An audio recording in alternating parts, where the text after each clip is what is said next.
Fala galerinha, tudo bem com vocês? Sejam bem-vindos ao Chave do Enem. Aí estamos começando um novo ciclo, terceiro ciclo de 2024. E aí, primeirão, preparadíssimos? Fizeram ali os exercícios? Eu dei uma olhadinha, hein?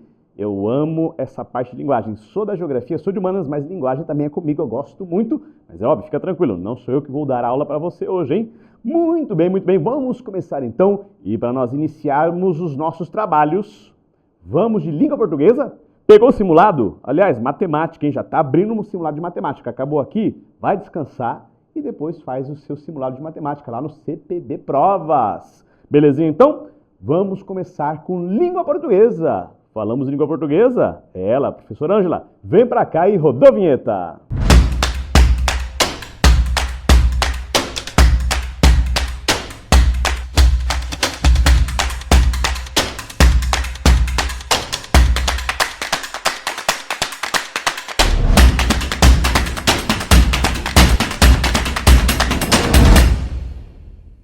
Fala galerinha, tudo bem com vocês?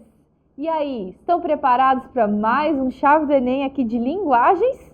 Então, vem com a gente para mais essa aula. Na aula de hoje, nós vamos estudar leitura e interpretação de texto, intertextualidade e características do gênero crônica. Vamos lá? A primeira questão, ela começa com o seguinte enunciado. Esse texto de divulgação científica utiliza como principal estratégia argumentativa A. E aí nós temos ali as opções todas. Mas, como você pode ver, a organização que eu coloquei aqui, o texto, normalmente, nos vestibulares, eles vão aparecer antes do enunciado. Eu organizei isso aqui desse jeito diferentão aqui, só para a gente entender uma das formas que a gente tem para fazer a leitura de uma questão e ganhar tempo, né? Porque tempo é tudo no vestibular e também no Enem. Então eu gosto sempre, e eu costumo sempre explicar isso para vocês no começo das aulas, de começar, antes de ler o texto propriamente dito, fazer a leitura do enunciado. Assim, quando eu for ler o texto, quando é necessário, às vezes não é necessário ler o texto todo, somente uma parte, né? Mas quando é uma questão de interpretação, normalmente a gente tem que ler o texto todo. Mas quando eu for ler o texto, então, nós estamos focados, então, naquilo que é necessário, tá bom? Então, fica essa dica aí para a gente começar. Então, só relembrando ali, ó, esse texto de divulgação científica utiliza como principal estratégia argumentativa o quê? Qual dessas alternativas ali?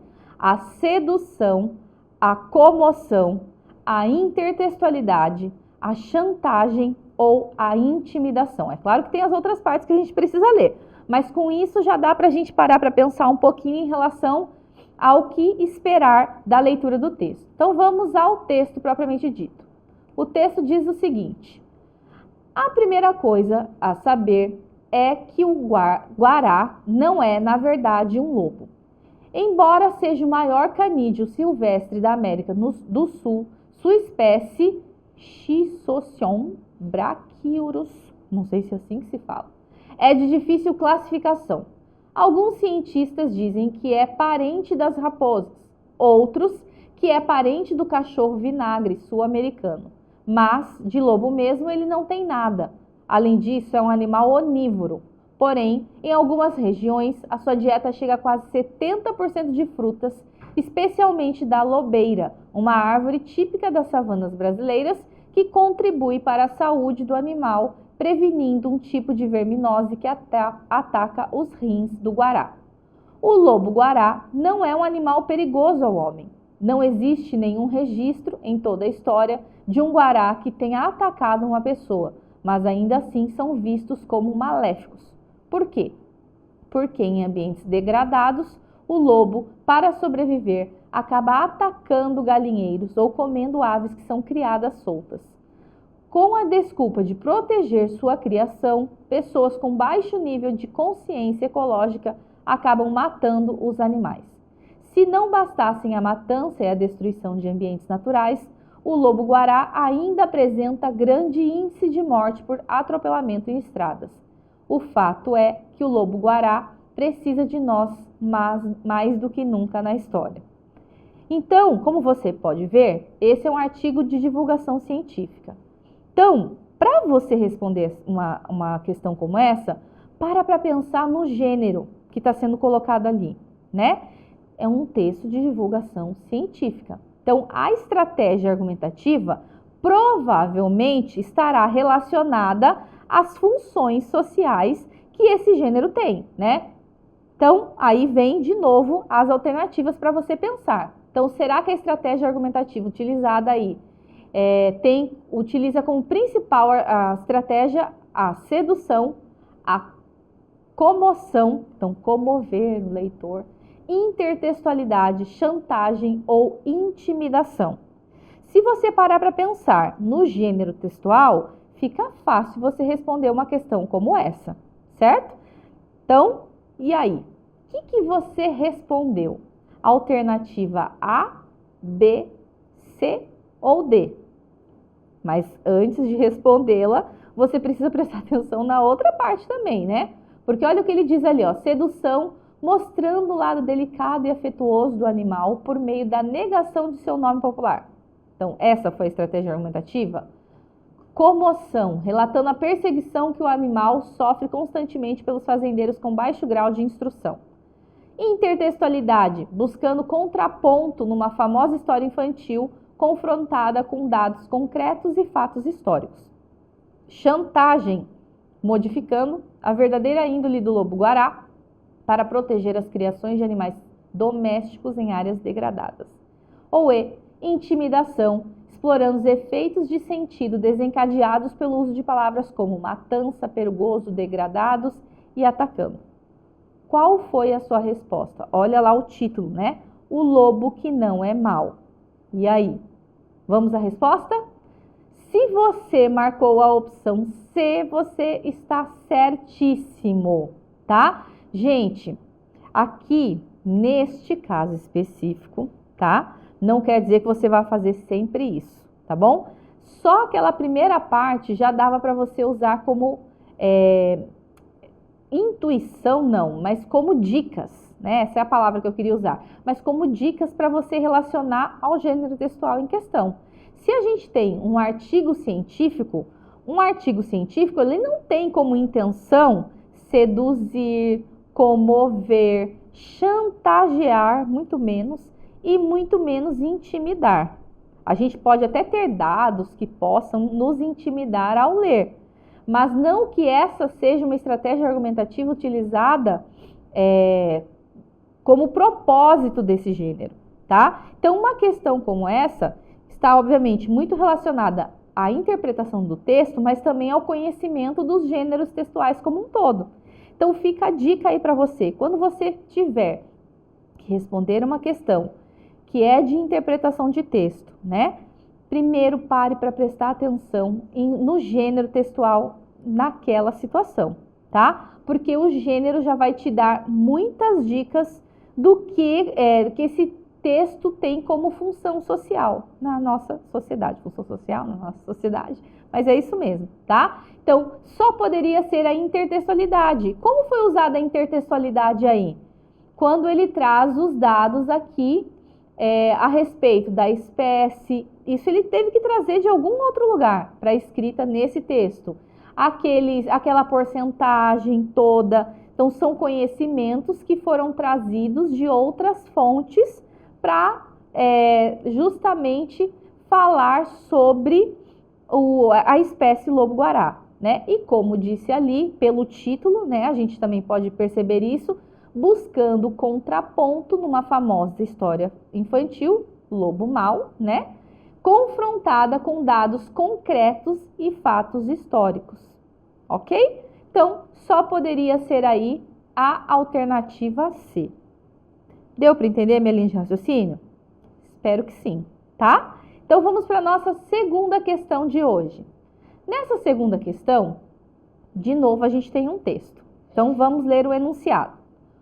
O texto é resultante do hibridismo de dois gêneros textuais. A respeito desse hibridismo, observa-se que há. Então, vamos lá. Primeiro, vou ler um texto que é híbrido. O que significa ser híbrido? Que eu tenho uma mistura ali de gêneros textuais, certo? De 2 gêneros ele está falando ali no enunciado. Vamos dar uma olhadinha no texto? Que texto é esse? Receitas de vida por um mundo mais doce, tá?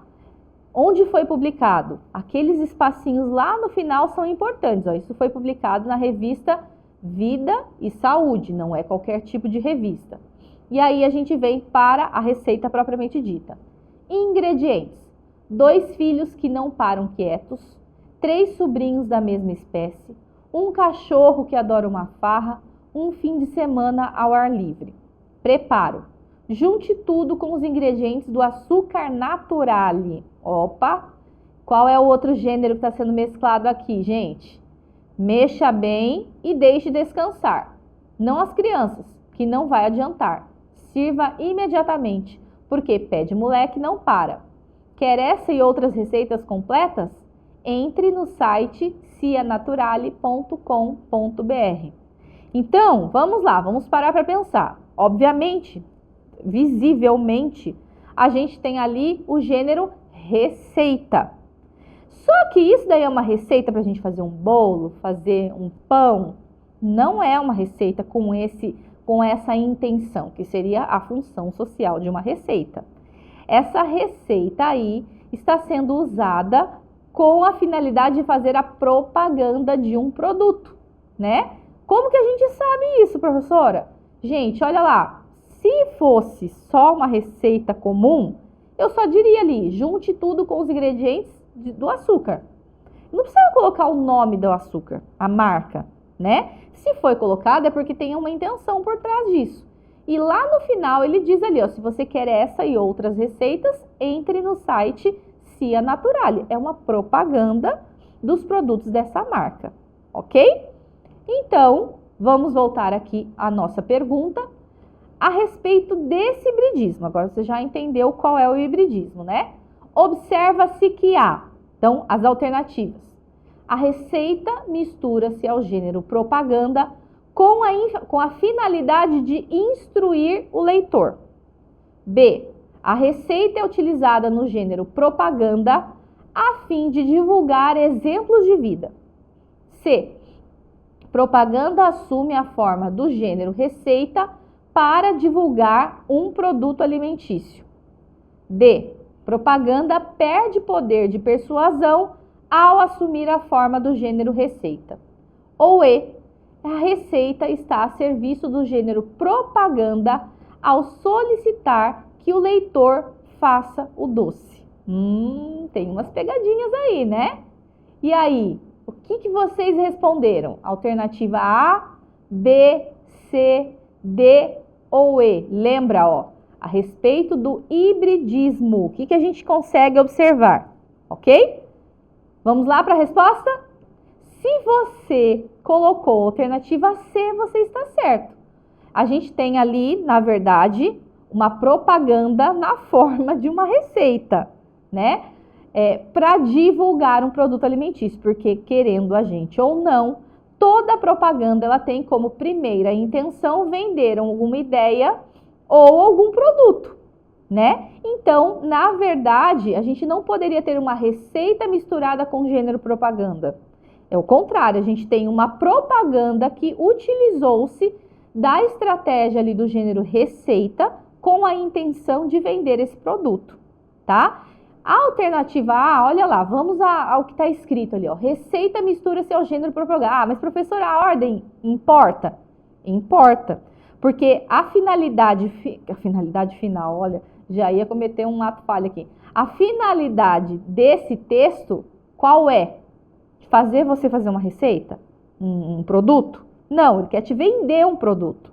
Então, parte-se de uma propaganda com o gênero receita, tá? E não o contrário. A ordem aqui, nesse caso, vai influenciar os fatores. E aí ele diz ainda assim, ó, com a finalidade de instruir o leitor. Não, gente, se é uma propaganda, a intenção não é, a primeira intenção não é instruir alguém, né? Neste caso, eu quero vender o produto. B. Receita é utilizada no gênero propaganda a fim de divulgar exemplos de vida. Então, é a mesma coisa que eu disse ali no comecinho da A, então a ordem das coisas aqui. Mas, além disso, eu não tenho como intenção divulgar exemplos de vida. Então, esse gênero não tinha essa intenção. AD, aí sim, ó, propaganda tá no lugar certo. Mas olha o que ele diz ali, ó, perde poder de persuasão ao assumir a forma do gênero receita. Não perde poder de persuasão, ela continua persuadindo, só que de uma forma diferente usando uma receita, tá? Então também não pode ser a alternativa D. E a alternativa E, receita, está a serviço do gênero propaganda, de novo a ordem dos fatores, ao solicitar que o leitor faça o doce. Gente, vamos voltar ali. Ele solicitou? Não, ele só estava se valendo ali do gênero como se fosse uma receita, mas que tem a finalidade de divulgar ali a marca, aquele produto, né? Então, estaria errada também a alternativa E. Beleza? Vamos para a nossa terceira questão de hoje. Vamos lá? Aí foi. E ela tem como enunciado o seguinte: no texto, ao refletir sobre a atividade de cronista, a autora questiona características do gênero crônica como? Deu para entender a pergunta? Ela sempre é meio invertidinha aqui, né? Vamos tentar colocar numa outra ordem. Ele está perguntando assim, ó. A autora questiona características do gênero crônica, como quais são, né? Ou qual é, na verdade, a característica do gênero crônica que a autora está refletindo sobre a atividade do cronista. Mais ou menos isso, tá? E aí as alternativas que a gente tem. A, relação distanciada entre os interlocutores. B, articulação de vários núcleos narrativos. C, brevidade no tratamento da temática. D, descrição minuciosa dos personagens. Ou E, público leitor exclusivo. E aí? Vamos ler o texto, né? Não tem como não ler. Então o texto diz assim, ó. Sei que não sou, mas tenho meditado ligeiramente no assunto. Crônica é um relato? É uma conversa? É um resumo de um estado de espírito? Não sei, pois antes de começar a escrever para o Jornal do Brasil, eu só tinha escrito romances e contos. E também, sem perceber, à medida que escrevia para aqui, ia me tornando pessoal demais, correndo o risco de em breve publicar minha vida passada e presente, o que não pretendo. Outra coisa anotei. Basta eu saber que estou escrevendo para o jornal, isto é, para algo aberto facilmente por todo mundo e não para um livro que só é aberto por quem realmente quer, para que, sem mesmo sentir, o modo de escrever se transforme. Não é que me desagrade mudar, pelo contrário, mas queria que fossem mudanças mais profundas e interiores que não viessem a se refletir no escrever. Mas mudar só porque isso é uma coluna ou uma crônica? Ser mais leve só porque o leitor assim o quer? Divertir? Fazer passar uns minutos de leitura? E outra coisa, nos meus livros quero profundamente a comunicação profunda comigo e com o leitor. Aqui no jornal apenas falo com o leitor e agrada-me que ele fique agradado. Vou dizer a verdade, não estou contente. Da Clarice Lispector. Ok? Então, voltando ali, o que ela está questionando nesse texto, né? Sobre as características do gênero crônica. A relação distanciada entre os interlocutores, a articulação de vários núcleos narrativos, a brevidade no tratamento da temática, a descrição minuciosa dos personagens ou o público leitor exclusivo. E aí, o que ela está questionando na verdade? E lembre-se, isso tem que estar relacionado às características do gênero crônica, tá bom? E aí, o que você respondeu? Alternativa A, B, C, D ou E? Vamos à resposta? Se você colocou a alternativa C, você está corretíssimo. Brevidade no tratamento da temática. Essa é uma das características da crônica que ela está ali refletindo sobre a atividade do cronista.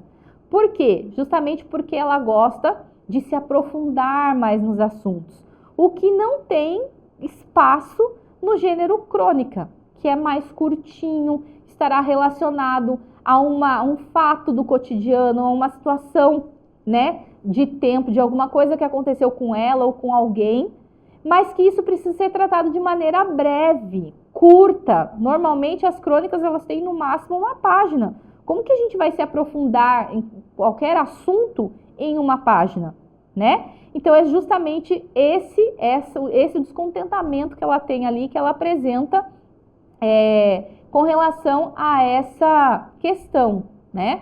Agora, por que não pode ser a A, B, a D ou a E? Então vamos ver. Relação distanciada entre os interlocutores, ela reclama disso falando mais que ela tem mais uma certa afinidade com as pessoas que leem os contos e outros tipos de textos que ela escreve. Mas pense bem, essa relação distanciada entre os interlocutores não é uma característica da crônica. Então, ela não está criticando isso como característica da crônica. Sim? Então, não pode ser. B. Articulação de vários núcleos narrativos. Gente, isso também não é característica da crônica. Ela vai ali, a pergunta questiona a característica do gênero crônica. Qual é o tipo de gênero que eu posso ter várias narrativas? Núcleos narrativos. Um romance, um conto, dependendo do conto, que são textos maiores e que eu posso ter ali diversos personagens fazendo parte desse núcleo narrativo. Agora, na crônica, que é sucinto, direto, não vão ter tantos núcleos narrativos assim. Então, é isso que ela não está fazendo isso, porque, primeiro, que essa não é uma característica desse gênero, entenderam? D. Descrição minuciosa dos personagens. Essa também não é a característica desse gênero, tá?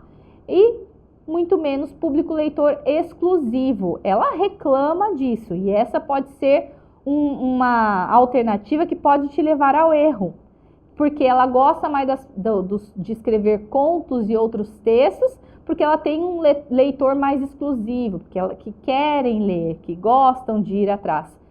Essa parte está correta, só que isto não é característica do gênero crônica, tá? Então, também estaria equivocado. Vocês conseguem perceber como, numa questão de interpretação ali, eu sempre preciso levar em consideração o gênero e suas características? Então, quando você estiver estudando aí, seja um artigo científico, um resumo, uma carta, uma crônica, compreenda bem quais são as características desse gênero, porque muitas questões de interpretação estarão relacionadas não só à interpretação, mas também ao seu conhecimento a respeito daquelas características textuais, tá bom? Chegamos à nossa penúltima questão de hoje, a quarta, e diz o seguinte, ali no enunciado. Nesse trecho, Vinícius de Moraes exercita a crônica para pensá-la como gênero e prática. Do ponto de vista dele, cabe ao cronista, tá? Então, do ponto de vista dele, quem? De Vinícius de Moraes. O que o cronista precisa fazer? A. Criar fatos com a imaginação, reproduzir as notícias do jornal, escrever em linguagem coloquial, construir personagens verossímeis ou ressignificar o cotidiano pela escrita. Vamos ao texto. Não tem como a gente responder isso sem ler o texto. O exercício da crônica. Vinícius de Moraes. Escrever prosa é uma arte ingrata. Eu digo prosa fiada como faz um cronista, não a prosa de um ficcionista, na qual este é levado meio a tapas pelas personagens e situações que, azar dele, criou porque quis. Está falando da obra ficcionista, né? Com o prosador do cotidiano, a coisa fica mais fino. Senta-se, a coisa fia mais fino, desculpa. Senta-se diante de sua máquina, acende um cigarro, olha através da janela e busca fundo em sua imaginação um fato qualquer, de preferência colhido no noticiário matutino ou da véspera, em que, com as suas artimanhas peculiares, possa injetar um sangue novo. Tem que ler pausadamente com bastante atenção, porque senão você vai ser levado ao erro aqui, tá? Então, segundo Vinícius de Moraes, o que cabe ao cronista? Criar fatos com imaginação, reproduzir as notícias dos jornais, escrever em linguagem coloquial, construir personagens verossímeis ou ressignificar o cotidiano pela escrita. E aí? Vamos à sua resposta? Você acertou se respondeu a alternativa E.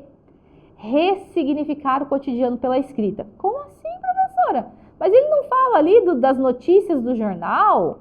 Vamos dar mais uma olhadinha. Olha só, vamos ler dali para frente. Ó. Com um prosador do cotidiano, que é o cronista, a coisa fia mais fino.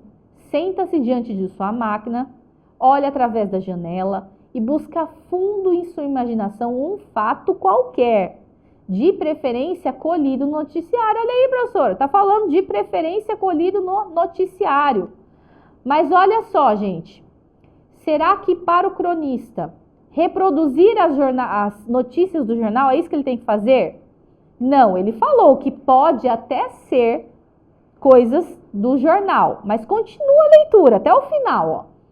E busca fundo colhido vou ler de novo, né? Vamos lá. E busca fundo em sua imaginação um fato qualquer, de preferência colhido no noticiário matutino ou da véspera, em que, com suas artimanhas peculiares, aqui que está a resposta, ó, possa injetar um sangue novo. Ou seja, eu vou pegar aquela notícia ou aquele fato do cotidiano e vou injetar sangue novo. Eu vou ressignificar, deixa eu ir para a resposta, o cotidiano pela escrita. E não apenas reproduzir as notícias de um jornal. Então, por isso que não pode ser a alternativa B. Em momento nenhum ele falou de escrever em linguagem coloquial, por exemplo. A alternativa C está totalmente fora do contexto. Construir personagens verossímeis também está fora do contexto, a não ser que se você não soube na leitura diferenciar ali o ficcional com a crônica, né?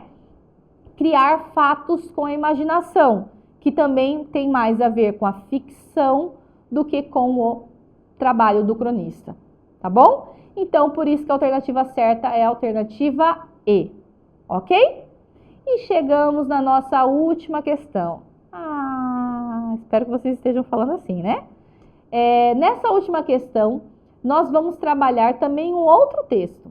E o enunciado dele diz o seguinte: considerando as informações no texto e aspectos históricos da formação da língua, a atual escrita dos meses do ano em português. Ó, ele está dizendo, afirmando, considerando as informações no texto e, então, mais, né? Aspectos históricos da formação da língua,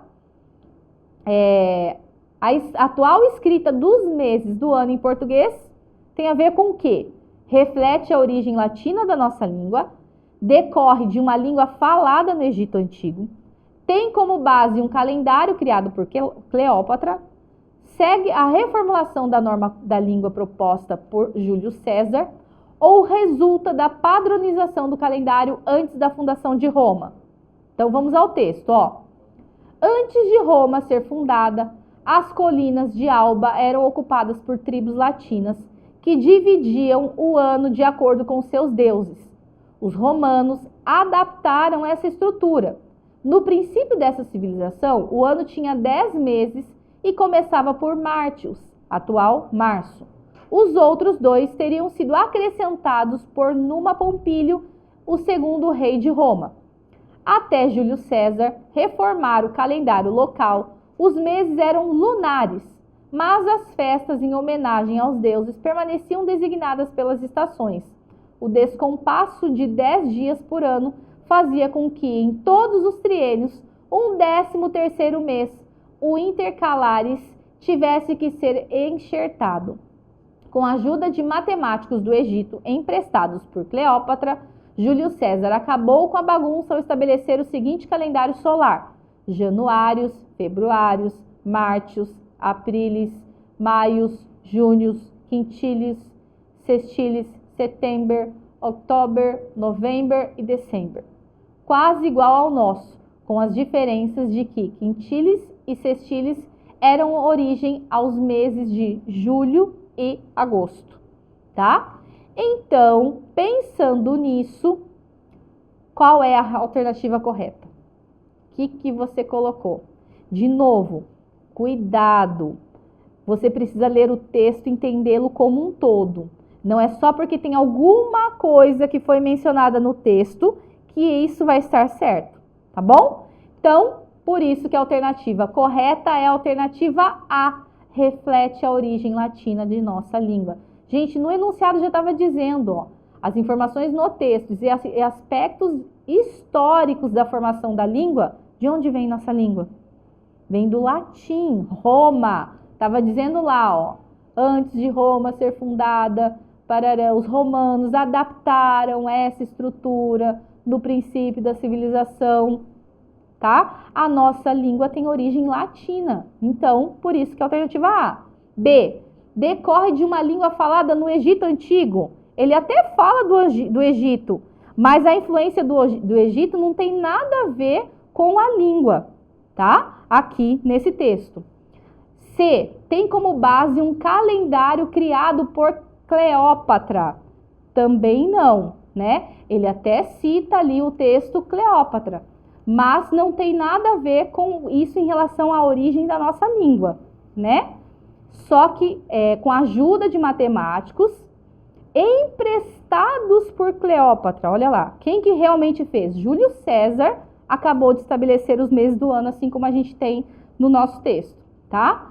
E a alternativa E resulta da padronização do calendário antes da fundação de Roma? Também não. Isso aconteceu, essa padronização aconteceu depois, tá bom? Então, por isso que, olha lá o enunciado de novo, eu tinha que levar em consideração as informações do texto e aspectos históricos da formação da nossa língua. Então, a única que estaria relacionada à história da nossa língua dentre as opções é a alternativa A, reflete a origem latina de nossa língua. Beleza? Então, acabamos por hoje. Nos encontramos daqui uns dias. Beijinho, bom estudo para vocês.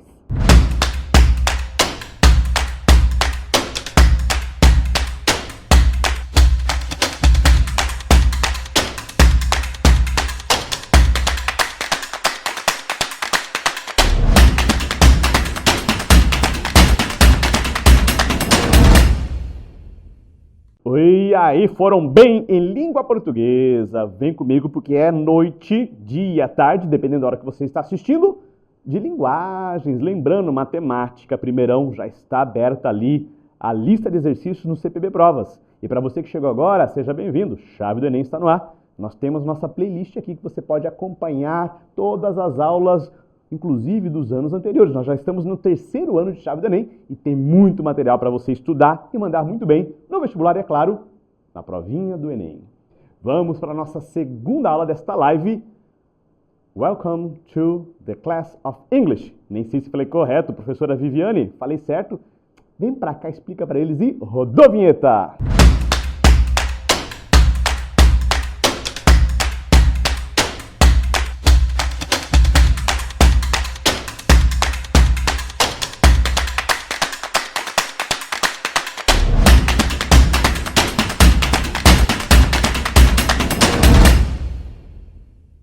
Hey everybody, good to be here with you. Muito bom estar aqui com você. Como vocês viram e já foi falado, eu sou a Teacher Vivi. Estou aqui para ajudá-lo a desvendar os mistérios que envolvem a prova de inglês do Enem. Muito bem, mais um encontro com vocês. Eu espero que vocês tenham feito aí um bom simulado. Pega a sua caneta, pega seu lápis, pega a sua prova ou seu simulado e vem comigo porque a gente vai resolver essas provas juntas, tirar todas as dúvidas, e eu espero que você tenha ido muito bem. Aliás, eu já sei que você foi, né? Porque eu já olhei, eu já sei, eu já vi os resultados. E foi tudo de bom, foi show de bola. Fico feliz que vocês estão aí participando, estão fazendo esse simulado, estão dando o seu melhor para que tenham um excelente resultado aí quando chegar, então, o grande dia. Como vocês perceberam, nós estamos trabalhando ao longo de todo esse ano na prova de inglês as coisas mais básicas e que são cobradas dentro da prova, que é a interpretação de texto, ok? Então, dentro da nossa disciplina, dentro do inglês, vocês são cobrados em relação à interpretação de texto, ok? Então, nós teremos a interpretação de texto. Eu trouxe para vocês diferentes gêneros textuais, o que é muito importante você saber diferentes gêneros, ok? Então, quando for estudar para a disciplina de inglês, seja curioso, pegue vários estilos de prova, vários estilos de textos, porque o Enem não cobra a gramática normativa, ele não cobra a gramática em si, ok? Vai ter gramática? Vai, mas ela está inserida no texto, ok? O que você será cobrado? Interpretação, de uma forma geral, ali do que você entendeu em relação ao seu texto, ok? Então, nós teremos música, poemas, teremos cartoons, propagandas, temos também textos jornalísticos, informativos. Então, nós temos que estar assim super treinados para todos os tipos de textos. E não esquece, pessoal, eu sempre dou essa dica para você. Pega um caderno, faça dele o seu glossário pessoal. Toda vez que você for ler um texto, coloque todas aquelas palavras que você não conhece em ordem alfabética num glossário e vai estudando aquilo ao longo do ano, para que chegue no dia da prova, você tenha uma fluência na sua leitura, para que você não tenha tantas palavras desconhecidas assim. Nós sabemos que dentro do texto de Enem, o nível cobrado não é avançado. Normalmente os textos são de um parágrafo, né, são de uma estrofe, não são textos longos. Mas, e também sabemos que de 25% a 30% dele é formado por palavras cognatas, ok? O que são palavras cognatas mesmo? Você lembra? Lembra? São palavras que se parecem ou são idênticas à língua portuguesa, ok? Mas quanto mais vocabulário você formar, colecionar, maior será a sua fluência e a sua tranquilidade quando você for resolver a sua prova, ok? Hoje, de forma especial, eu escolhi uma gramática, não para trabalhar diretamente no enunciado, mas eu escolhi uma gramática para a gente praticar dentro do texto, que eu acho muito importante também trazer para vocês.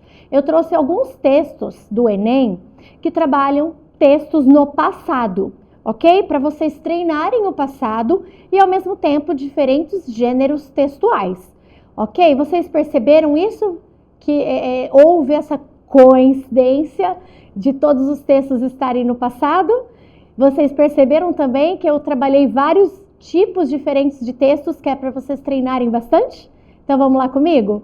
Sem mais delongas, vamos para o nosso primeiro texto. E eu trouxe ali para você esse texto que não é tão longo, mas também não é tão curtinho assim, ok? O que é a dica que eu sempre deixo para você? Antes de você ler o texto em si, nós temos algumas técnicas que ajudam. Quais são elas mesmo? Vamos lembrar. Uma delas é usar a técnica do pre-reading. É você bater o olho no texto. Ele tem título? Não. Ele tem imagens? Também não. Vamos ver a fonte? Olha só. Eu estou vendo ali que foi um texto tirado da BBC Channel, bbc.com. Ou seja, é um texto informativo. E normalmente texto informativo é um pouquinho mais longo do que os outros tipos de textos. Então, não tem problema você tomar mais tempo nesse tipo de texto, porque você ganha tempo, de repente, em algum próximo que seja de cartoon ou alguma propaganda, ok? Então, segunda questão muito importante é você ir para o enunciado. Já fez esse pre-reading? Já deu uma olhadinha? Já sabe que é um texto informativo? Viu que não tem título, não tem imagem? Vamos para o enunciado. E por que eu dou essa dica de você ir direto para o enunciado dentro dos textos do Enem? Porque ele te ambienta. Do que se trata aquele texto? Ele te dá uma introdução do que aquele texto vai falar. Principalmente para você que não tem uma fluência muito grande, isso ajuda, ok? Então vamos ver aqui, ó. O texto aborda relações interpessoais com o objetivo de quê? Então, nesse enunciado, a gente já sabe que o texto fala sobre relações interpessoais. E qual é o objetivo, então, desta pergunta? O autor disso, né, o enunciado, ele quer saber do que aborda, qual é o objetivo desse texto que fala sobre as relações interpessoais. Pronto, já sei o que ele quer de mim, não vou para as alternativas. Por quê que eu falo para vocês, não vá para a alternativa? Porque pode ser que você tenha um pré-julgamento sobre o assunto, pode ser que você conheça um pouco do assunto e use a sua informação, o seu pré-conhecimento, e isso te induza em uma resposta errada, ok? Então, o objetivo não é você, o seu conhecimento ou a sua opinião. É o autor, é o enunciado. Então, o texto aborda relações interpessoais com qual objetivo? Aí a gente vai para o próximo passo. Qual é o próximo passo? Fazer uma leitura dinâmica, uma leitura rápida do texto, ok? Que é o processo de skimming. Vamos lá, vamos fazer o processo de skimming, que é a leitura rápida. Depois que a gente lê, a gente volta e dá um scanner mais, assim, de uma forma mais detalhada nesse texto para a gente achar a resposta, ok? Então vamos lá. 200 years ago, Jane Austen lived in a world where single men boasted vast estates. Single ladies were expected to speak several languages, sing and play the piano. Pronto. Só nessa introdução eu já posso ter uma breve ideia do que se trata esse texto, qual vai ser a abordagem dele. Então ele fala que 200 years ago, há 200 anos atrás, Jane Austen, né, uma super autora, para quem gosta de literatura, super recomendo, vários livros excelentes, vários clássicos da literatura. Ela vivia em um mundo onde os homens solteiros tinham um vasto conhecimento sobre todas as coisas. Já as mulheres, as single ladies, were expected to speak several languages. Era esperado das mulheres solteiras falar várias línguas, sing, cantar, and play the piano, e tocar o piano. In both cases, it was, of course, advantageous if you looked good too. E nesses casos era muita vantagem você também ter uma boa aparência. So, how much has or hasn't changed? Aí ela te questiona. Portanto, quanto disso já mudou? Será que mudou dos dias de hoje? Então a gente vê aqui um comparativo, certo? Ela está falando de 200 anos atrás e aí ela vem com uma pergunta para você. E aí? O quanto disso mudou nos dias de hoje, né? Dating apps opaquely outline the demands of today's relationship market.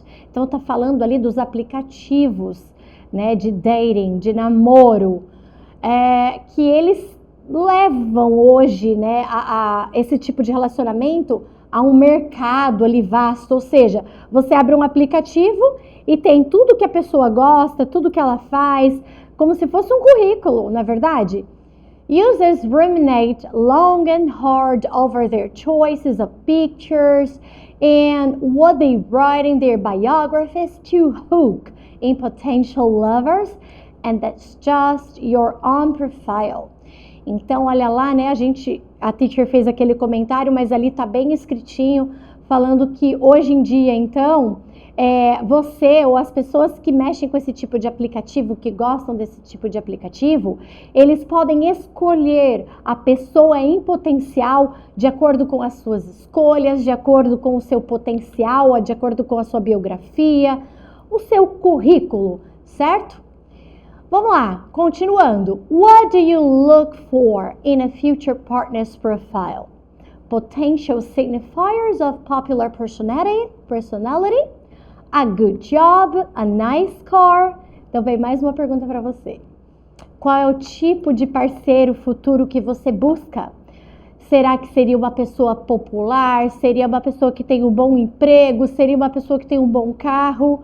These apps are poignant reminder of the often classicist attitudes we still adopt, as well as the financial and aesthetic expectations we demand from potential partners. Então ela conclui que esses aplicativos, Eles são ali, ó, uns reminders, eles te remetem ao passado, aquelas atitudes clássicas do passado que a gente adota até hoje. Assim como aquelas expectativas que a gente cria em relação a outra pessoa, seja ela financeira ou em qualquer outro setor daquele parceiro em potencial. Ok? Então exploramos, lemos o texto ali de forma rápida. Agora sim a gente vai para as alternativas. Nós lemos.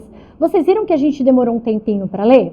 Porque esse tipo de texto informativo a gente vai demorar um pouquinho mais mesmo. E tá tudo bem, ok? Porque depois você compensa nos outros textos que você vai ter mais tempo.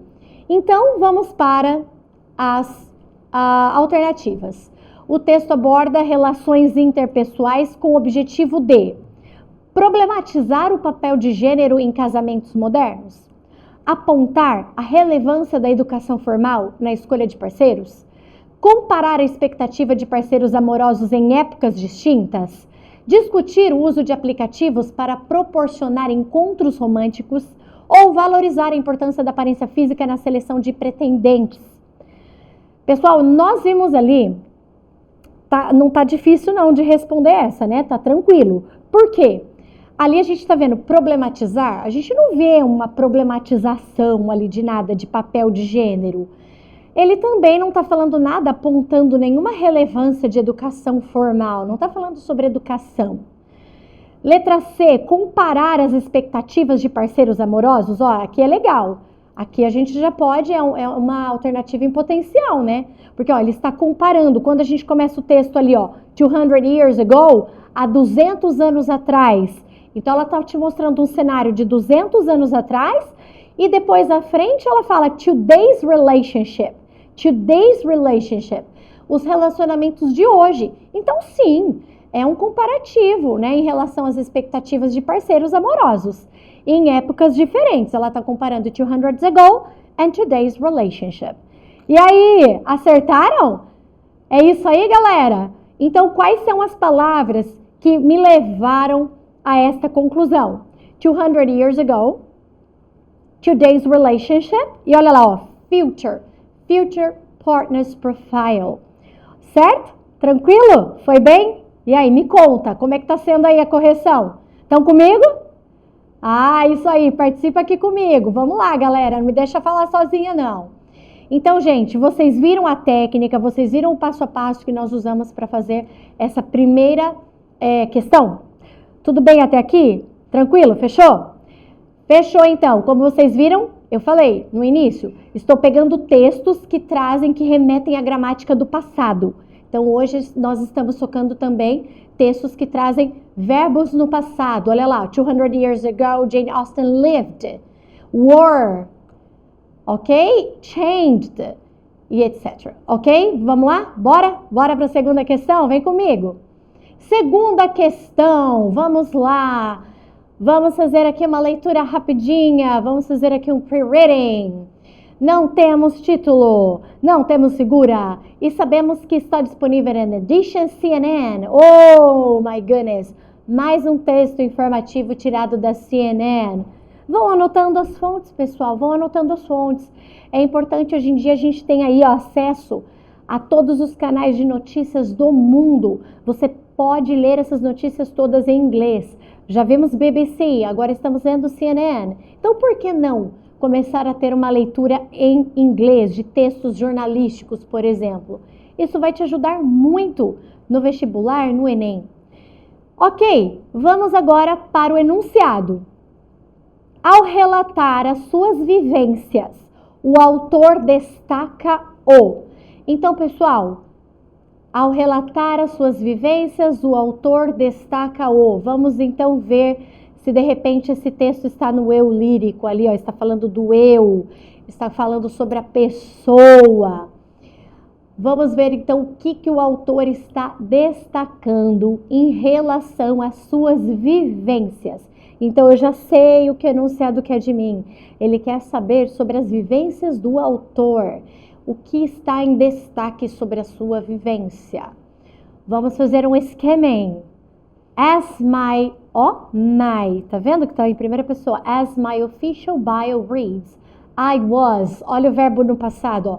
I was made in Cuba, assembled in Spain, and imported to the United States. Meaning, my mother, 7 months pregnant, and the rest of my family arrived as exiles from Cuba to Madrid, where I was born. Pronto, então ali, ó, nós já sabemos mais ou menos o que ele está falando, ok? Então, ele está contando uma biografia.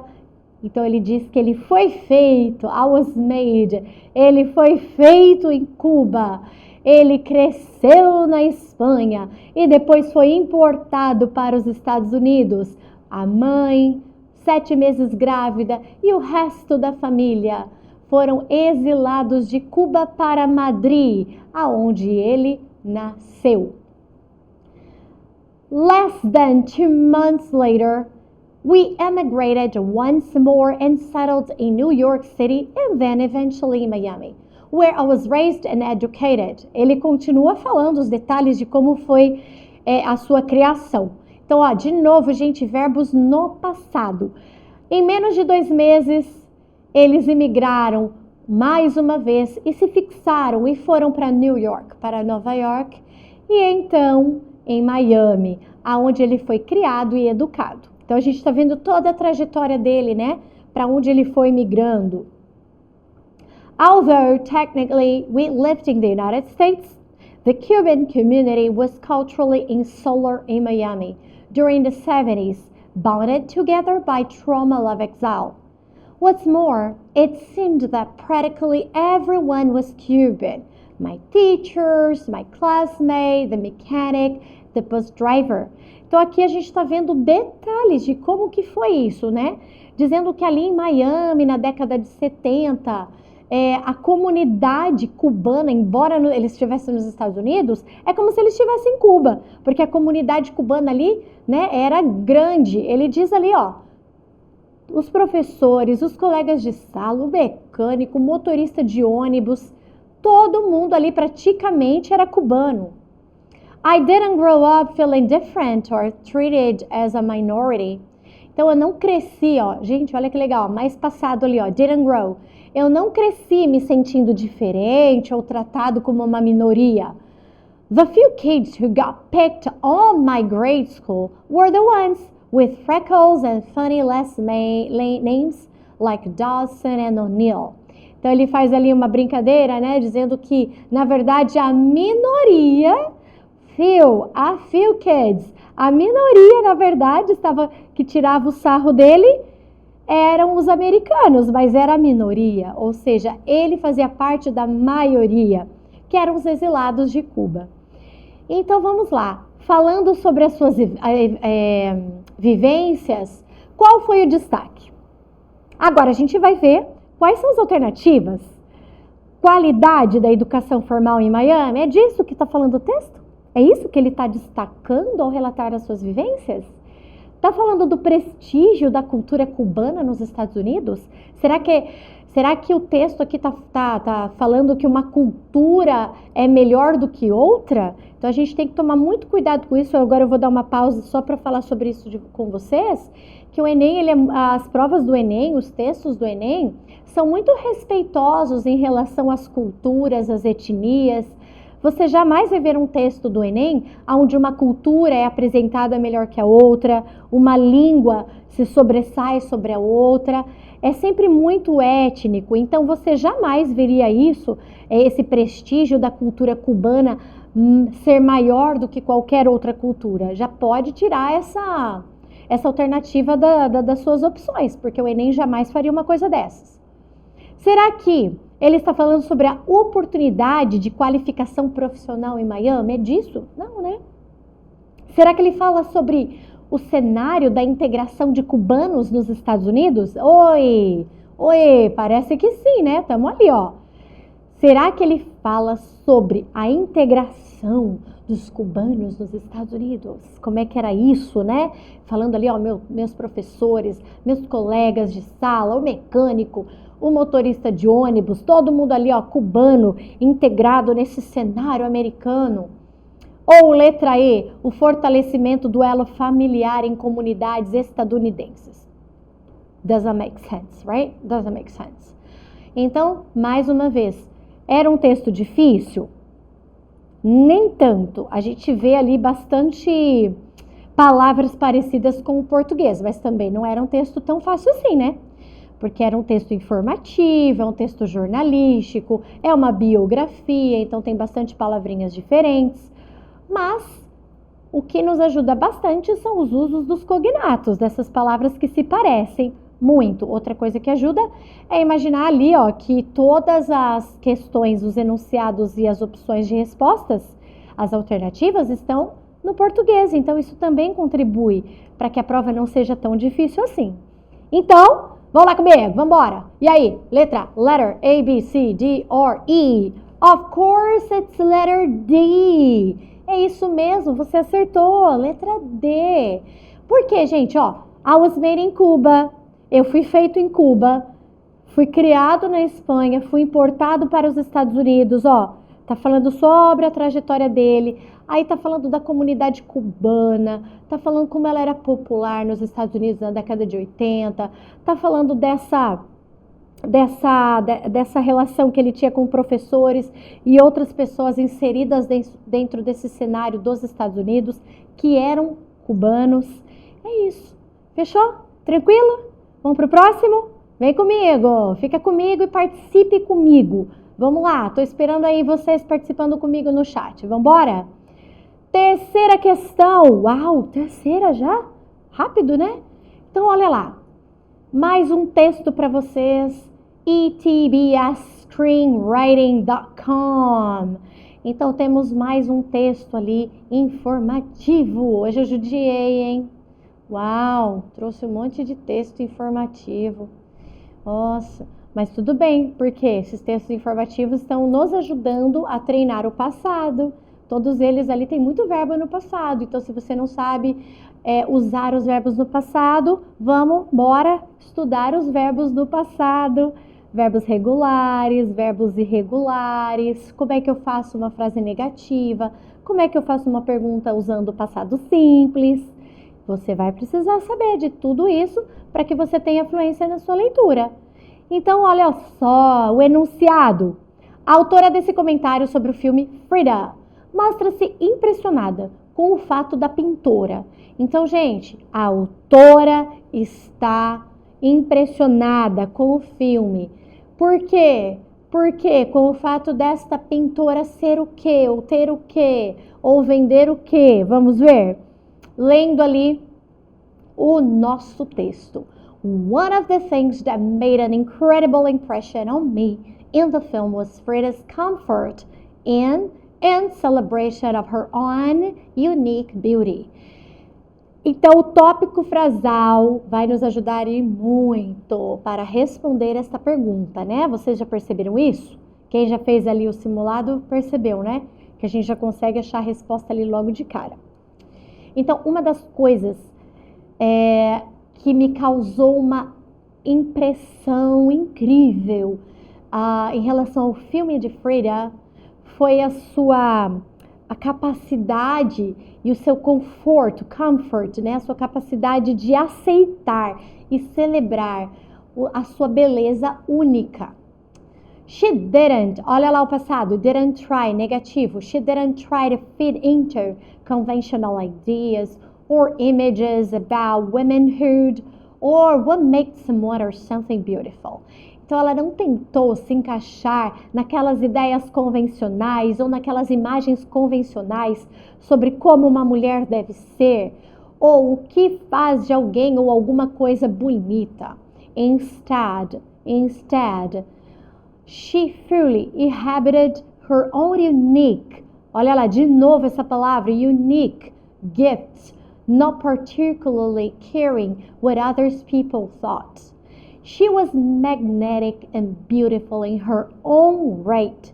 She painted for years, not to be a commercial success or to be discovered, but to express her own inner pain, joy, family, love and culture.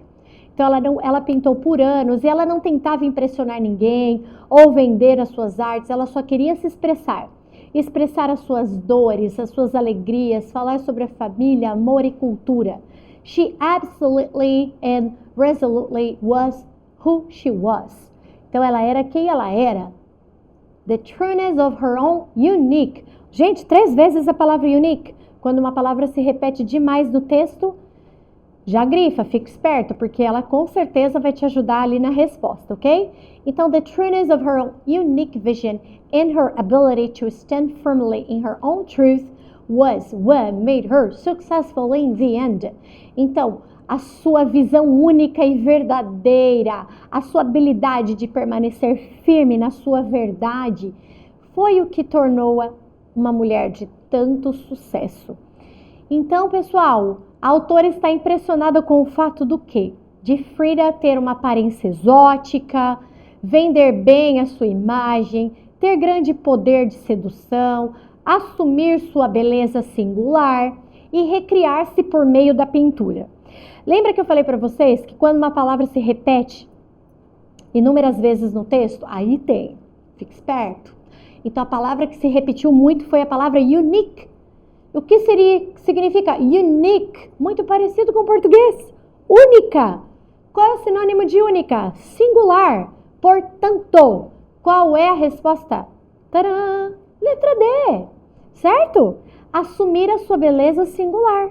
Então, aqui foi bastante importante a introdução, o tópico frasal ajudou muito a descobrirmos a resposta, só que também, não só isso, mas também ali, ó, a repetição 3 vezes da palavra unique, única, como singular. Certo? Fechou?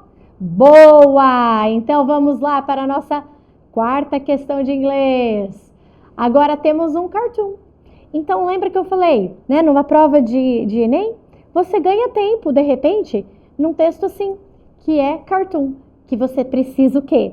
Ler mais as figuras do que o texto em si. Acho que a imagem, né, ensina e mostra, às vezes, até mais do que o próprio texto. Embora eles tenham ali, né, andam em conjunto, mas a imagem diz muito sobre o texto. Outra coisa importante sobre o cartoon. Cuidado com as mensagens que ele quer passar para você. Então, muitas vezes a mensagem ela não é clara, ela não é literal. Você tem que ler o que está por trás daquela mensagem, interpretar o que o autor quis dizer com aquilo, certo? Então, vamos lá. Observa ali comigo. O que é isso? Onde é que eles estão? Quem são essas pessoas? O que vocês estão vendo na imagem? E logo abaixo, nós temos ali. If I didn't believe in a free press, would I be giving you this interview? Então, vocês viram mais uma vez a gramática do passado num cartoon? Se eu não acreditasse na imprensa livre, você acha que eu estaria entrevistando você? Entrevista? Olha bem a imagem. Se eu não acreditasse na imprensa livre, eu estaria te dando a oportunidade desta entrevista? Uau! Então, esse recurso expressivo que contribui de maneira decisiva para a compreensão do cartoon. Qual é o recurso que ele está usando aqui? Será que ele está usando de ironia, eufemismo, antítese, hipérbole ou paradoxo? Normalmente, um cartoon, qual é a mensagem? Normalmente ele se usa de quê, gente? Será que ele está falando de ironia? Ele está sendo irônico quando ele põe o cara ali na parede como um prisioneiro, torturando o rapaz e falando assim que está dando uma oportunidade de entrevista, né? Parece que é essa a resposta. Então, vamos ver? Vamos lá? Então, vocês viram ali que tem umas palavras difíceis, hein? Ó, eufemismo, antítese, hipérbole, paradoxo. Quando você estava fazendo o nosso simulado, você parou para revisar o que são essas palavras? Fica a dica, gente, fica a dica. Estude, ok? Conheça as palavras. Então, nós sabemos que nesse caso, ele está usando de ironia. Ele está sendo irônico, obviamente, torturando uma pessoa e dizendo para ele que ele está fazendo uma entrevista, que ele acredita na liberdade, né, de expressão. Ok? Certo? Muito bem, vocês viram que a gente demorou muito menos? Foi rapidinho aqui, ó, 1 minutinho a gente fez essa questão. Ou seja, a gente compensou o tempo das outras que demorou um pouquinho mais. É assim que funciona. E aí, para encerrar, temos um novo gênero textual, né? Um outro gênero que eu trouxe para vocês. Não é texto informativo, não é um cartoon. Vamos ver do que se trata? In this life, sitting on the park bench, thinking about a friend of mine. He was only 23, gone before he had his time. It came without a warning, didn't want his friend to see him cry. He knew the day was dawning, and I didn't have a chance to say goodbye. Então, trata-se de uma música. A gente vê isso ali pela fonte, música de Madonna. Então, pessoal, também nessa escolha desse texto, porque muito uso do passado. Então, para a gente treinar o passado, certo? Então, a canção, vamos lá? A canção, muitas vezes, é uma forma de manifestar sentimentos, emoções da vida cotidiana. Por exemplo, o sofrimento retratado nessa canção foi causado por quê? Então, olha só. In this life, sitting on a park bench, thinking about a friend of mine. Aqui, ó, sentada num banco do parque, pensando sobre um amigo meu. Ele tinha somente 23 anos. Before he had his time. Ele se foi sem nem ter vivido muito, sem nem ter curtido muito. It came without a warning. Veio sem aviso. Didn't want his friend to see him cry. Ele não queria que os seus amigos o vissem chorando, porque ele sabia que aquele dia estava para chegar. Ele nem teve a chance de dizer adeus. Então, será que a gente está falando sobre a morte precoce? Sobre um término de relacionamento? Mudança de um amigo para outro país? O fim de uma amizade ou a traição por parte de uma pessoa próxima? Vamos lá? Então, analisando aqui, a gente pode até pensar, ó, ou é a morte de alguém, ou é a mudança de um amigo para outro país, né? Porque se foi sem falar tchau, só que, de repente, tem uma partezinha ali, ó, que dá pra gente entender que ela tá falando, que fala assim, ó, ele se foi antes mesmo de ter curtido tudo que ele tinha para viver, né? He's gone before he had his time. Então, esse trechinho nos ajuda a entender que ele não está falando de uma mudança de país ou de cidade, né? Ele, sim, está falando sobre a morte de um amigo jovem, ok? A morte precoce de um amigo jovem.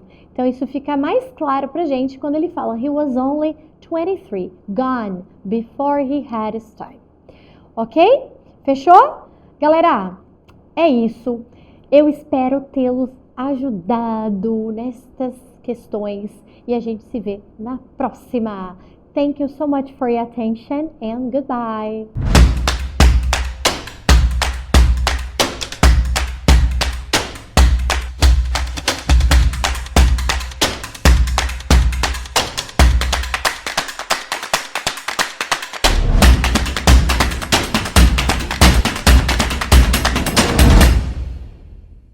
Isso aí, primeiro ano, estamos quase encerrando nossa live e para fechar com chave de ouro, literatura. E hoje temos novidade, nós temos uma pessoa que vai acompanhar a sua vida acadêmica daqui para frente, uma nova professora que se juntou ao nosso time, professora Kátia. Literatura é com você, hein? Rodou vinheta.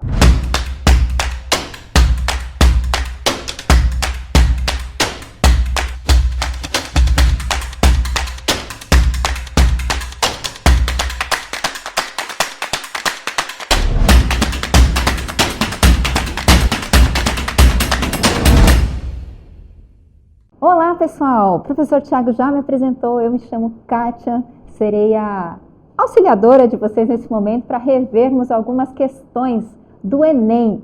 Inclusive, vocês já fizeram lá as questões, parabéns para vocês, um percentual muito bom de acertos e nós vamos estar revendo questões do Enem. Todas as questões selecionadas foram dessa avaliação que vocês têm e que vocês tanto esperam durante o curso, durante a formação de vocês no ensino médio. Então vai ser um prazer recapitular com vocês.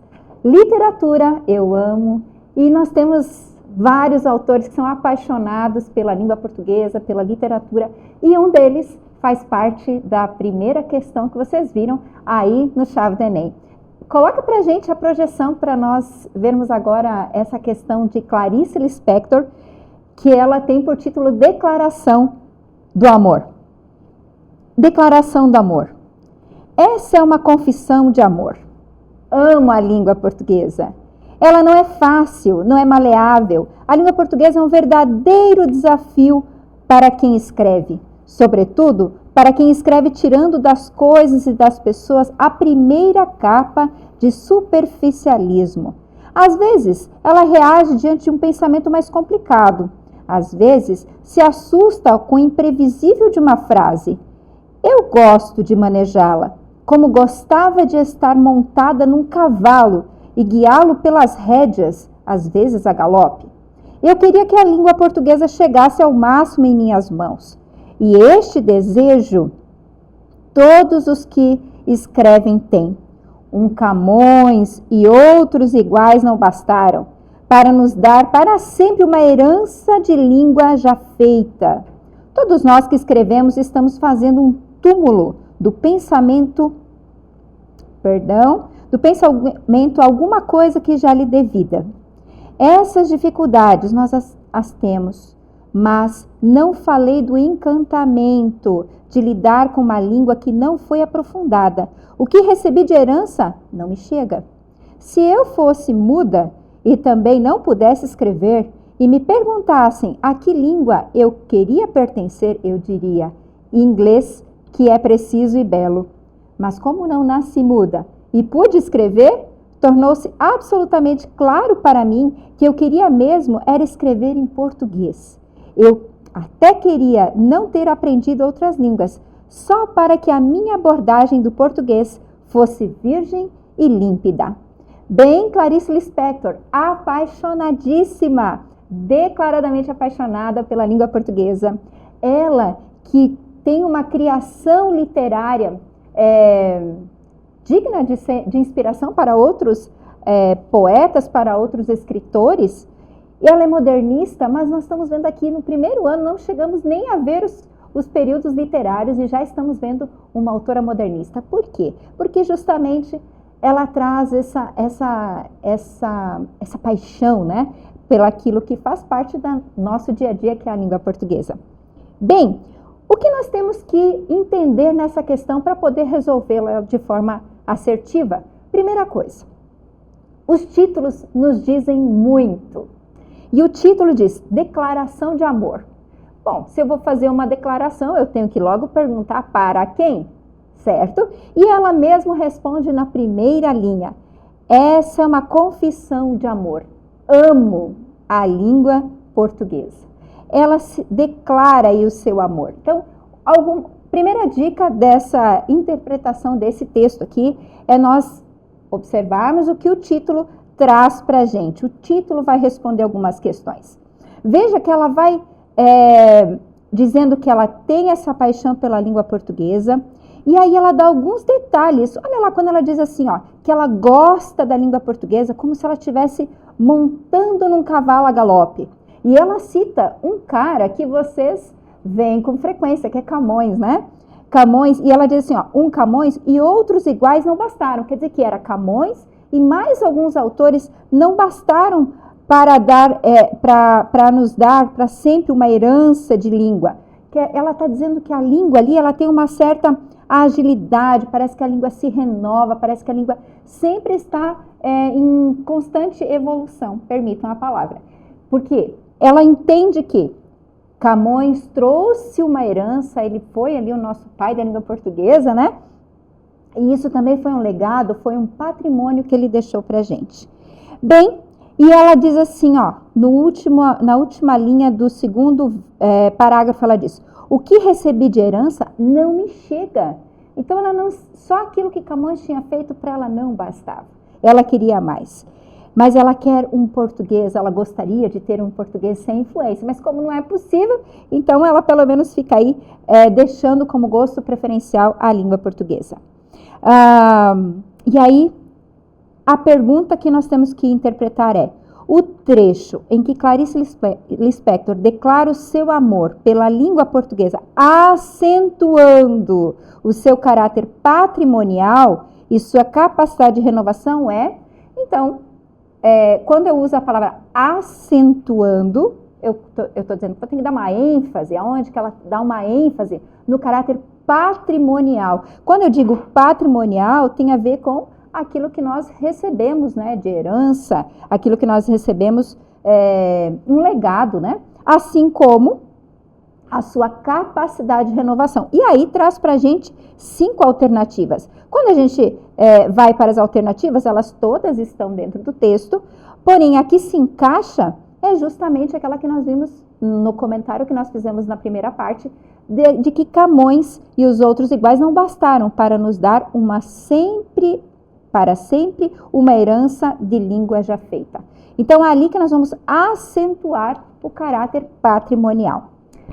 Bem, vimos o gostinho da língua portuguesa, essa declaração de amor feita por Clarice Lispector, e a gente vai agora para Manuel Bandeira. Bom, quando nós estudamos o primeiro conteúdo de literatura no primeiro ano, a gente vê que são assuntos relacionados a uma teoria que nós vamos usar no primeiro, no segundo e no terceiro ano. Então, algumas ênfases aqui que nós estamos vendo no primeiro bimestre estão relacionadas a como interpretar um texto, a formas e para que serve a literatura, ok? Então, o segundo texto, o título é Poema tirado de uma notícia de jornal. Põe pra gente, já está aí na tela? A nossa produção está colocando aqui pra gente o texto de análise. E João Gostoso era carregador de feira livre e morava no Morro da Babilônia, num barracão sem número. Uma noite, ele chegou no bar 20 de novembro. Bebeu, cantou, dançou, depois se atirou na Lagoa Rodrigo de Freitas e morreu afogado. Bem, a gente entende aqui que é um poema. Quando você imagina um poema, eu sei que a sua cabeça, assim como a minha, sempre faz a projeção de uma estrutura de poema. A gente imagina um poema que é constituído de versos, de estrofes, um poema que tem ritmo, tem rima, tem uma melodia, né, por trás dele. A gente sempre espera aquele sonzinho assim que vai combinar uma coisa com outra. Bem, isso faz parte de um poema. Mas o interessante é que esse poema foi tirado de uma notícia de jornal. Bom, o que eu espero de uma notícia de jornal? Bem diferente de um poema. Uma notícia que é publicada no jornal, a gente hoje não tem mais papel físico, né? Inclusive para ler um jornal, mesmo que seja na internet, é meio difícil hoje para nós termos acesso assim, a um jornal. Até tem, mas a gente procura informações mais rápidas, né? E às vezes informações mais rápidas não são no formato de jornal. Mas esse aqui, também acredito que não estou falando para quem nunca tenha visto um jornal, né? Acredito que você já deva ter visto, pelo menos, tido uma noção de jornal, e também esse gênero textual, ele é estudado no decorrer da formação de vocês. Um jornal, ele tem que responder algumas perguntas. O que, onde, quem está envolvido, quando. Então, essas informações eu preciso ter numa notícia, num jornal. E agora me digam, como que eu vou juntar, né, um poema que foi tirado de uma notícia de jornal? Como é que isso é possível? Como é que Manuel Bandeira conseguiu fazer essa façanha? Bem, então nós temos aí, quem era o cara da história? João Gostoso. Não é qualquer João, é um João Gostoso. E ele era carregador de feira livre, diz o que ele fazia. E ainda diz mais, ele não morava em qualquer lugar, ele morava no Morro da Babilônia. Só que tem um detalhe, ele morava num barracão que era sem número.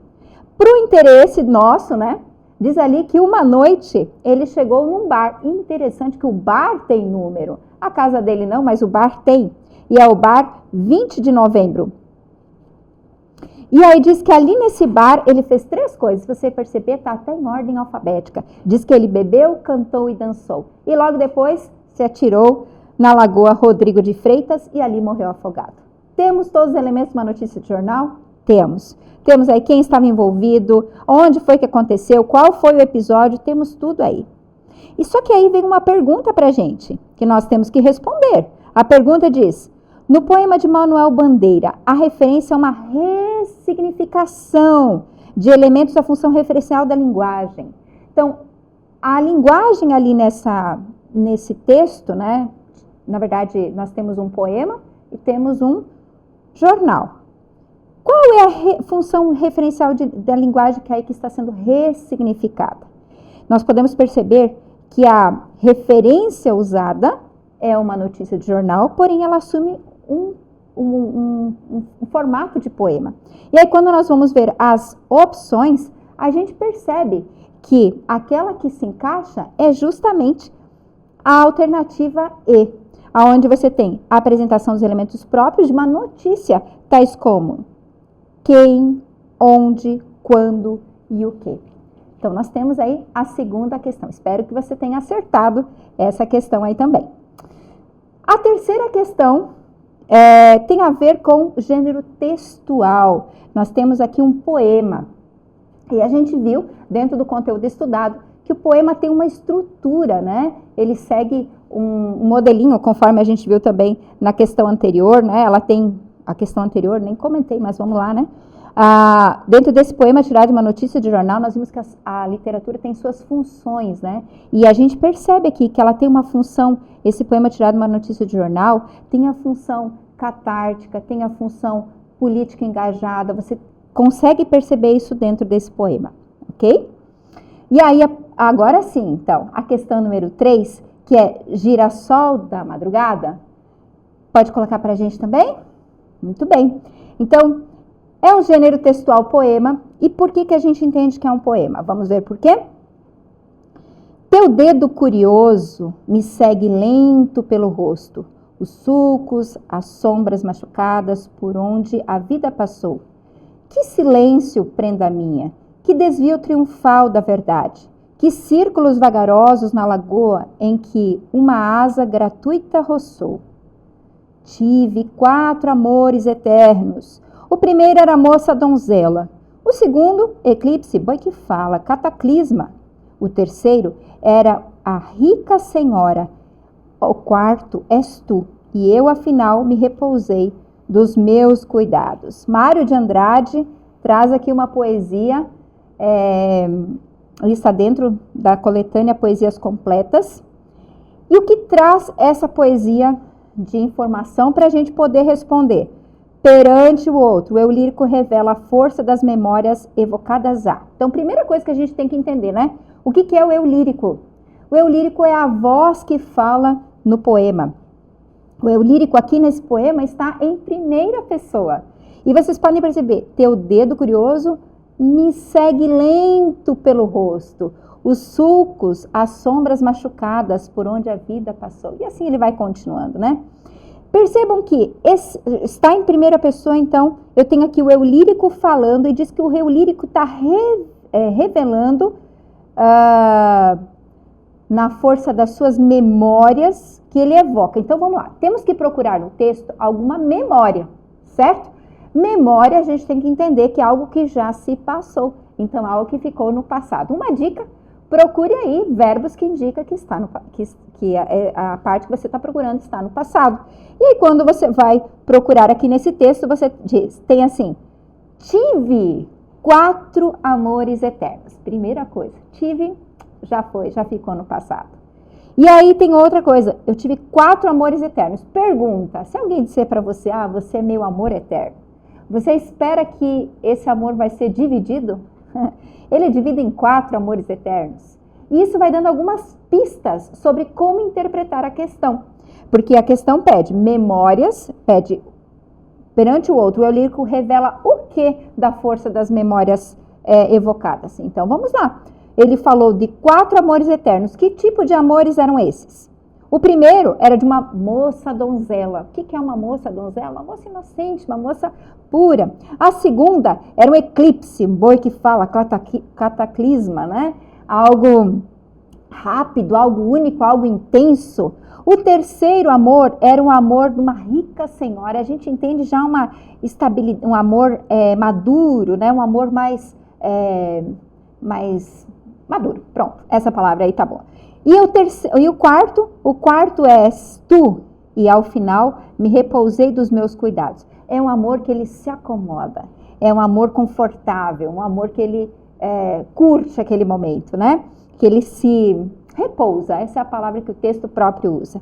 E aí, Vamos para a interpretação? Diante dessa nossa análise, o que cabe então? A gente percebe que a alternativa C é a que cabe, por quê? A serenidade sedimentada. O que é sedimentada? É em partes, né? A serenidade sedimentada pela entrega pacífica ao desejo. Ok? Então, ali você tem uma serenidade sedimentada nesses 4 amores, da memória que ele tem, do eu lírico, a memória que ele traz da amada dele, né? Desse amor eterno que ele coloca aí. Muito bem? Vamos para a questão 4. A questão 4 está falando sobre Meu Povo, Meu Poema. Eu sempre tenho a dica. O título me diz muita coisa. Ok? Meu Povo, Meu Poema. Vocês já interpretaram, já fizeram aí, agora a gente está só rebuscando, né? Vocês perceberam que esse Meu Povo, Meu Poema está dentro também da função política social engajada. A gente entende isso justamente na hora de responder essa questão, porque a questão vai perguntar qual o contexto, nesse diálogo com o contexto social em que se interessa, expressa uma voz poética ou seja, você tem que entender um pouquinho do contexto sociopolítico para poder responder essa questão. Então, vamos voltar? Meu Povo, Meu Poema. Coloca pra gente, esqueci de pedir, mas bora lá. Meu povo e meu poema crescem juntos, como cresce no fruto a árvore nova. No povo meu, poema vai nascendo, como no canavial, nasce verde o açúcar. No povo meu, poema está maduro, como o sol na garganta do futuro. Meu povo, em meu poema se reflete, como espiga se funde em terra fértil. Ao povo, seu poema que devolvo, menos como quem canta do que planta. Ferreira Goulart, toda a poesia dentro da coletânea de toda a poesia. Beleza? Vamos analisar então? O que nós podemos ver aqui? Bom, ele dá a dica. Meu povo, meu poema crescem juntos. Quer dizer que os dois vão o quê? Galgando degrau por degrau ali de forma equitativa, os dois estão no mesmo patamar. Tem um detalhe, diz ali ó, na segunda estrofe, no povo meu poema vai nascendo. E no terceiro diz, no povo meu poema está maduro. Ou seja, ele vai fazendo uma progressão, eles crescem juntos. Essa primeira dica que ele dá no primeiro verso do poema, ele vai construindo no decorrer da sua narrativa. Um está fortalecendo o outro. Tanto o poema fortalece o povo, como o povo fortalece o poema, no caso, ok? E aí a questão é, o texto Meu Povo, Meu Poema de Ferreira Goulart foi escrito na década de 1970. Nele, o diálogo com o contexto sociopolítico em que se insere, expressa uma voz poética que, das alternativas ali, a primeira diz, precisa do povo para produzir seu texto, mas se esquiva de enfrentar as desigualdades sociais. Ele não faz essa menção de se esquivar da realidade social, das desigualdades sociais.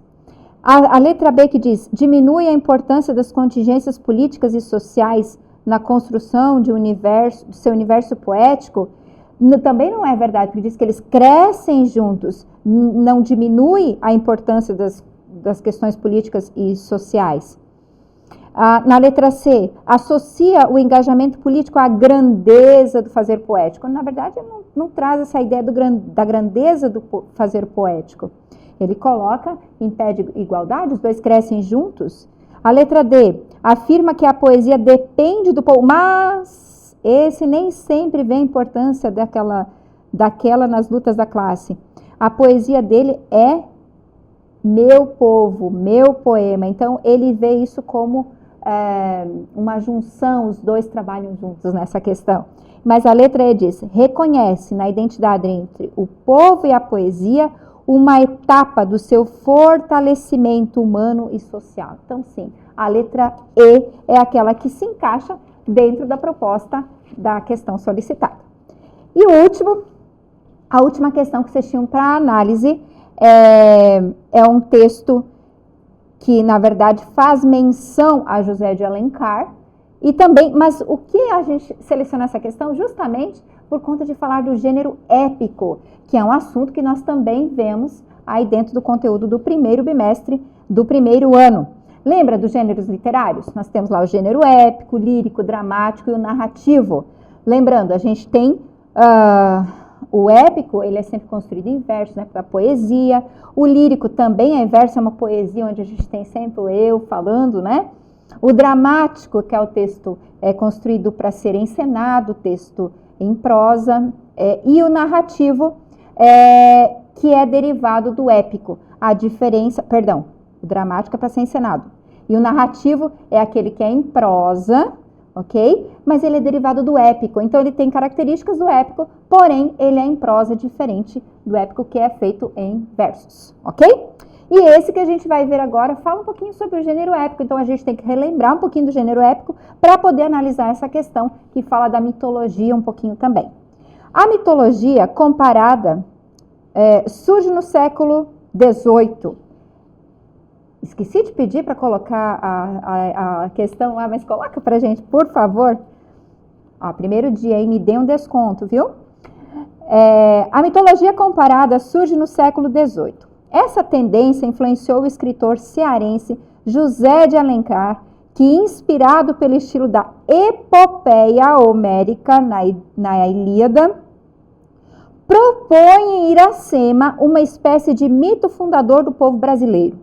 Assim como a Ilíada vincula a constituição do povo helênico à guerra de Troia, deflagrada pelo romance proibido de Helena e Paris, Iracema vincula a formação do povo brasileiro aos conflitos entre índios e colonizadores, atravessados pelo amor proibido entre uma índia, que era Iracema, e o colonizador português Martim Soares Moreno. Bom, se é gênero épico, a gente tem que entender por quê, né?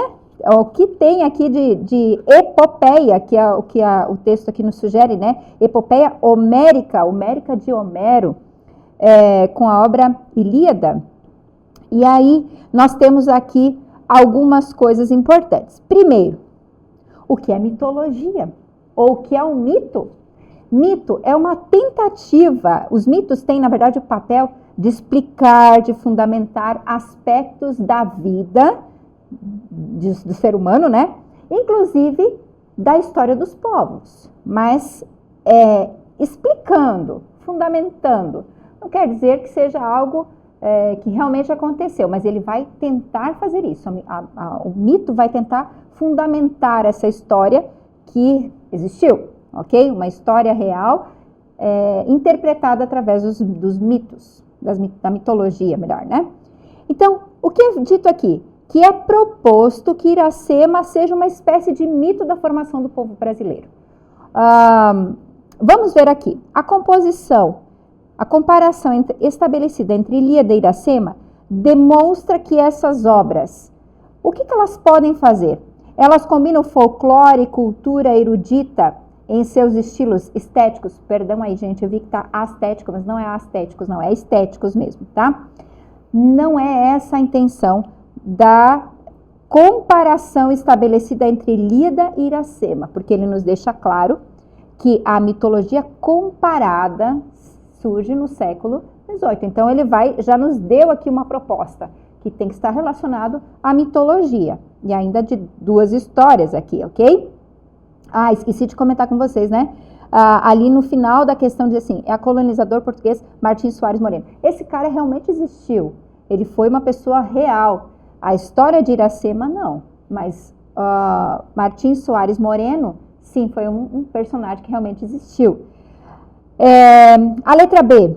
A letra A, a gente já viu que não se encaixa. A letra B. Articulam resistência e opressão em seus gêneros literários? Nós não estamos nos referindo a gêneros literários aqui. Nós já vimos aqui que ele está apenas comparando, né? Fazendo uma comparação e propondo aqui Ilíada e Iracema como sendo obras distintas, porém com suas peculiaridades, o que elas têm de parecido, né? E aí a letra C, associam história e mito em suas construções identitárias? Sim, tanto um como o outro. Na primeira, quando a gente vai para a história, para a epopeia de Homérica, de Ilíada, a gente tem a história de Troia. Assim como Iracema, uma tentativa de trazer a nossa, contar a história, né, da nossa nação. Então, sim, é a letra C. Associa história e mito em suas construções identitárias. Bem, eu espero que esse momento de revisão tenha sido legal para você, tenha sido de proveito e nós vamos nos ver. Para aqueles que estão assistindo no YouTube, acessem aí, curtam, se inscrevam no nosso canal para que a gente tenha também um contato com você mais vezes, tá bom? A gente se vê no próximo Chave do Enem. Um abraço!